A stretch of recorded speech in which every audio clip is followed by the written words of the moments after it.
जैसे जैसे सारी की सारी चीज़ें और सारा का सारा जो माहौल है ये चेंज होना शुरू हो चुका है। जिस हिसाब से सुहेब ने हरकत की थी, मैंने ये सोचा था कि अपने मकसद में कामयाब हो जाएगा, लेकिन ऐसा बिल्कुल भी नहीं होता, क्योंकि हादिया इस हिसाब से सुहेब के सामने बात करती है कि आखिरकार सुहेब जो बड़ा डिसीजन ले लेता है और हादिया को अपने घर में लेकर आता है और किसी के ऊपर और सुहेब के ऊपर ख़ास तौर पर शक नहीं होता कि ये दोनों कहाँ पर गए थे और इन दोनों ने क्या बात की थी आपस में। अब क्या सुहेब को हादिया के साथ नफरत होना शुरू हो जाएगी, क्योंकि जैसी हादिया हरकतें कर रही है तो ये बहुत ही गलत हरकतें, और आगे जाकर हादिया को इस मामले पे पछतावा भी होगा, उसे इस बात का एहसास भी होगा कि यार मैंने जज्बात में आकर फैसला ना किया होता तो आज मेरे साथ ऐसा ना होता। नेक्स्ट एपिसोड में क्या कुछ हो सकता है, क्या सुहेब भी सारा के साथ अब मंगनी करेगा या हादिया का इंतजार करेगा। इस हिसाब से मानूर ने जो काम किया है, जो मेहनत की है, उसका जो फल है वो उसे ऐसा ऐसा मिलना शुरू हो जाता है।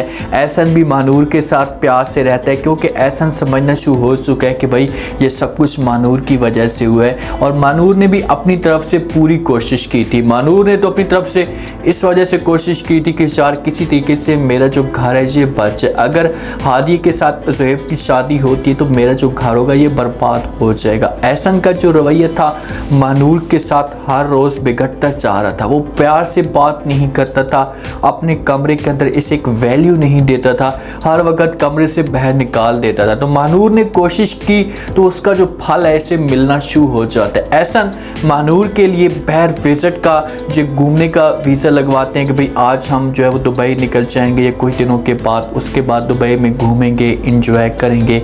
तो समीना बेगम को आकर जो एहसन बताता है तो मानूर को इस मामले में नहीं पता होता, तो समीना बेगम मानूर की माँ के साथ ये बात शेयर करती है, साथ पे मानूर भी मौजूद होती है। समीना बेगम कहती है कि भाई के बाद ये दुबई घूमने के लिए जा रहे हैं। जिस वक्त मानूर ये बातें सुनती है तो बहुत ज़्यादा खुश होती है और वो यकीन नहीं कर पा रही होती है। वो बार बार जो वो अपनी सास को कहती क्या वाकई ये सब कुछ है, सच है, मेरा तो ख्वाब था मैं जाऊँ घूमने के लिए, लाइफ को एंजॉय करूँ, आज मेरा जो सपना है इसे मुकम्मल तौर पर पूरा हो चुका है। जिस वक्त यहाँ पर जो है वो सुहेब की माँ ये बातें सुनती है ना तो उसके दिल में थोड़ा बहुत एहसास पैदा होना शुरू हो जाता है। सुहेब की माँ अभी भी सुहेब की फेवर में है, वो उसकी सपोर्ट कर रही है अंदर से, लेकिन वो चेहरे के ऊपर या अपनी ज़बान के ऊपर ऐसी बात नहीं लाती। वो इस हिसाब से बात करती है कि मेरी जो फैमिली है, पूरा ख़ानदान है, इन लोगों को शक ना हो। वो सुहेब को बर्बाद होते हुए नहीं देख सकती, क्योंकि जिस दिन से सुहेब की और सारा की रिश्ते की बात हुई है तो उस दिन के बाद सुहेब का जो रवैया है मुकम्मल तौर पर चेंज हो चुका है। घर वालों के साथ खोया खोया रहता है, चेहरे के ऊपर परेशानी रहती है, उदास सा रहता है, अपनी माँ के साथ सही तरीके से बात नहीं करता। तो माँ कैसे ये सब कुछ बर्दाश्त कर सकती है, देख सकती है।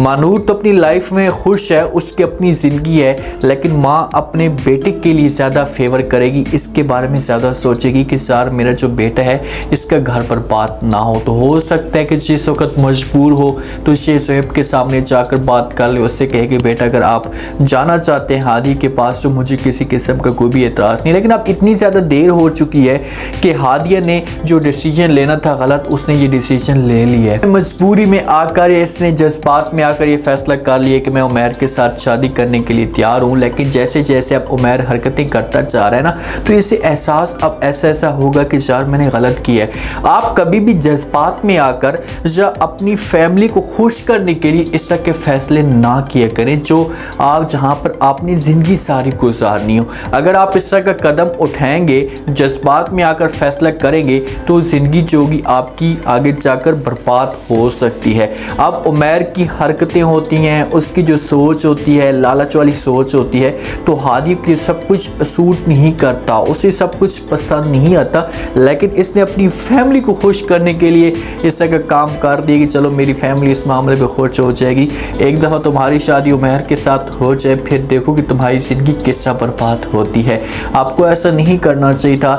एक इंसान तुम्हारे साथ इतनी ज़्यादा मोहब्बत करता है, अपना सब कुछ तुम्हारे लिए कुर्बान करने के लिए तैयार है, और तुम हो के उमैर के बारे में सोच रही हो। तुम्हें ऐसा नहीं करना चाहिए था। तुम सुहेब के साथ मंगनी कर लेती ज़बरदस्ती, चोरी छुप के, जो अपनी फैमिली के सामने आकर बात कर सकती थी, उसे कह सकती थी बाबा जान ईलान, माँ जी मैं जो वो ज़ुहैब को पसंद करती हूँ, लाइक करती हूँ, मैं शादी करूँगी, इसके साथ ही करूँगी। अब सारा और ज़ुहैब एक दूसरे के साथ गपशप कर रहे होते हैं क्योंकि इनकी बात तो हो जाती है। जिस वक्त हादी की मंगनी उमैर के साथ हो रही होती है वहीं पर ऐलान कर दिया जाता है कि भाई सारा और ज़ुहैब का भी रिश्ता होने वाला है। तो वहाँ पर सारा बड़ी खुश होती है, उसके चेहरे के ऊपर मुस्कुराहट होती है, ज़ुहैब के साथ गपशप कर रही होती है और कहती है कि ज़ुहैब देखें कि आज भी आप हादी के बारे में खोए खोए रहते हैं, लेकिन जिस वक्त हादी ने छुट्टी की थी तो ये उमैर के साथ घूमने के लिए गई थी क्योंकि पापा उसे लेने के लिए गया था तो पापा को सब कुछ पता चल गया था। अब सारा का जो मकसद होता है बात करने का तो वो तो उमैर को गुस्सा दिलाने के लिए होता है। तो उमैर को भी वहाँ पर गुस्सा आ जाता है और सारा को रोकने की कोशिश करता है। उससे कहते हैं कि देखो सारा,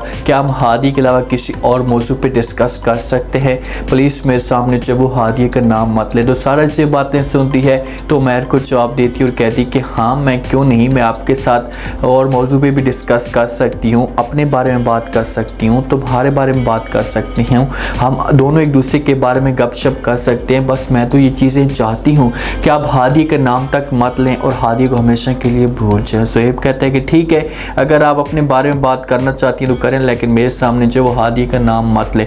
जैसे अगर सारा बात करना शुरू कर देगी तो जहाँ पर हो सकता है कि ज़ुहैब उठकर चला जाए क्योंकि ज़ुहैब को अब कुछ भी अच्छा नहीं लगता। उसे अपनी जो लाइफ है ना उससे भी ये तंग आना शुरू हो चुका है कि यार देखें कि मेरी एक लाइफ छोटी सी ज़िंदगी थी जहाँ पर मैं सुकून के साथ गुजारता, वो मेरी ज़िंदगी अब अपसेट रहना शुरू हो चुकी है। माँ एक दफ़ा ज़रूर आएगी, आकर बात करने की कोशिश भी करेगी ज़ुहैब के साथ, उससे कहेगी कि बेटा जो कुछ भी होना था हो चुका है, आप प्लीज़ इस बात को भूल जाएं। तो जैसे का ज़ुहैब से बातें सुनेगा तो अपनी माँ को साफ अल्फाज में इनकार कर देगा और कहेगा कि माँ जी ऐसा नहीं हो सकता, मैं ये सब कुछ कैसे भूल सकता हूँ, मेरी मोहब्बत किसी और की होती जा रही है, मैं ये बर्दाश्त नहीं कर सकता।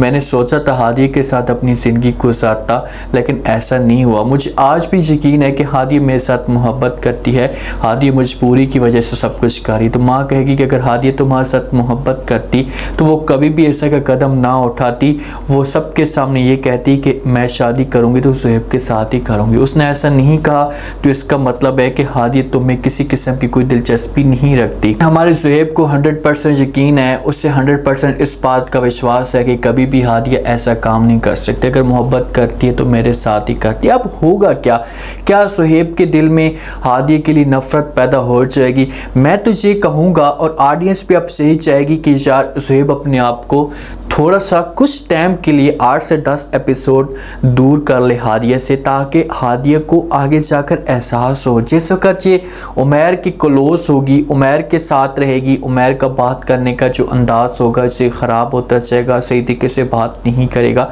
तो फिर ऐसा ऐसा हादी सारी सिचुएशन जानती जाएगी और फिर ये तंग हो जाएगी उमैर से और फिर खुद जाकर ज़ुहैब के साथ ये बात करेगी, कहेगी कि भाई आपने जो कुछ कहा था इससे गलत नहीं कहा था, आप सब कुछ ठीक कर दे। तो दादी भी आकर समझाने की कोशिश करेगी ज़ुहैब को, तो फिर हो सकता है कि हादी को इस मामले पे एहसास हो जाए। अभी मंगनी हुई है तो मंगनी टूटने में देर नहीं लगती, किसी भी वक्त जो वो मंगनी टूट सकती है। ऑडियंस को परेशान नहीं होना, एंड होगा इन दोनों का आपस में ही एंड होगा। उम्मीद है आज का रिव्यू, आज के टीजर आप लोगों को पसंद आया होगा। आपने कमेंट सेक्शन अपनी कीमती लास्ट में आपको क्या लगता है, क्या नेक्स्ट एपिसोड में जिस हिसाब से जो वो अब ऐसा जो कुछ हादिया ने किया है तो क्या हादिया को इस बारे में एहसास हो जाएगा, क्या ज़ुहैब को हादिया के साथ नफ़रत करनी चाहिए या नहीं। अपना फीडबैक लाजमी दें और चैनल को लाजमी सब्सक्राइब कर दें। शुक्रिया, अल्लाह हाफ़िज़।